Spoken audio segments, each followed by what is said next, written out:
On a warm summer's day in 1987, a Truman man fishing on the St. Francis River reeled in a mystery that remains to this day. Some you solved within hours, and some you solved within weeks or months, and some you never did.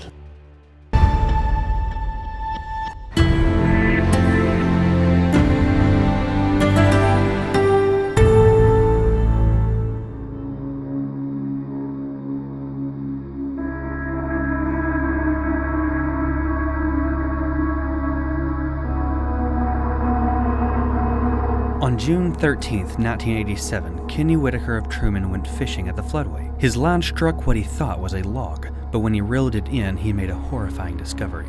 He had hooked the body of a young woman, a bra tied around her neck. Police say a piece of clothing tied about the victim's neck and no other apparent weapon marks indicate strangulation is the cause of death, but they'll know more after the autopsy is performed. Within days, the sheriff's office had received the autopsy results. There, Jane Doe had died of ligature strangulation, the victim of a homicide. The simple fact that the way she was found, thrown away like of no value, just put in a ditch. This wasn't an accident.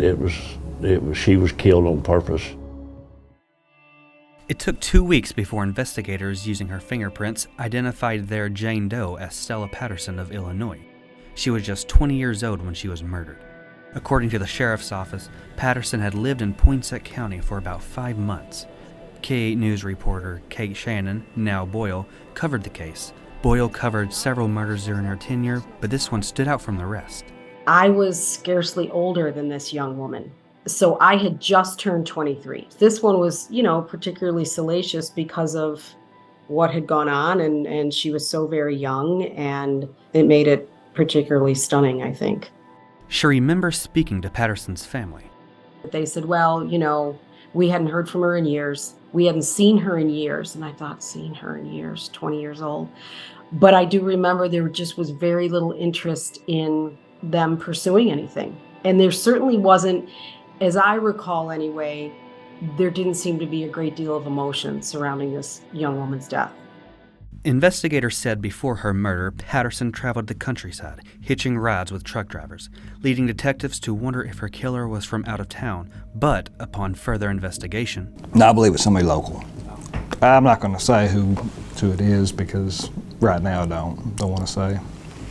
But there is somebody that needs to be that's going to be revisited. Somebody who may still live in Poinsett County today. Lieutenant Brad Felkins and Captain Ryan Price were just kids when Stella Patterson was murdered. I was a junior in high school in 1987. I was born in April of 87, so I was just a few months old when this case happened. But they were just as committed to finding her killer as their predecessors were. We put the picture up of her. Each car had a picture of her. Had a picture of her in the office at the jail. If a person didn't know, they'd want to know who that is, and you'd say, hey, that's Stella Patterson. Did you know her? Did you have any information, or why did you ask? So it was always on everybody's mind. While it's been 36 years since Patterson's body was pulled from the muddy waters of the St. Francis River, there's people who know what happened. There's absolutely no way that after 36 years, people don't know what happened. Back when Stella Patterson was killed, investigators did not have the tools they have today. Using DNA samples collected from the crime scene, Detective Felkin said they have now found a few interesting things. It involves biological evidence that testing DNA that wasn't available back in '87. Despite her murder happening 3 decades ago, Felkins and Price are confident they will get new leads.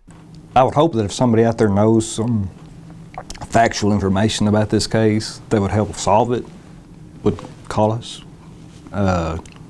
Because we can't solve crimes without the citizens' help, 100%. I mean, we just can't. We need their help. There's somebody out there that knows this whole story from the mouth of the killer, and we need that person to contact us. Unfortunately, some evidence is simply lost to time. We couldn't go reset up that crime scene because there's a highway there now. While it may be a cold case, the murder of Stella Patterson is not a closed case. This is not something you forget about. And you felt it. It was real. This isn't just another crime. It's not just another body. The people do go home and think about these things at night. While he is no longer on the force, former Sheriff Carter would like to be there when the murderer is finally taken into custody. I'd just like to be on the outskirts looking in. Yeah, I'd like to say, got you, sucker.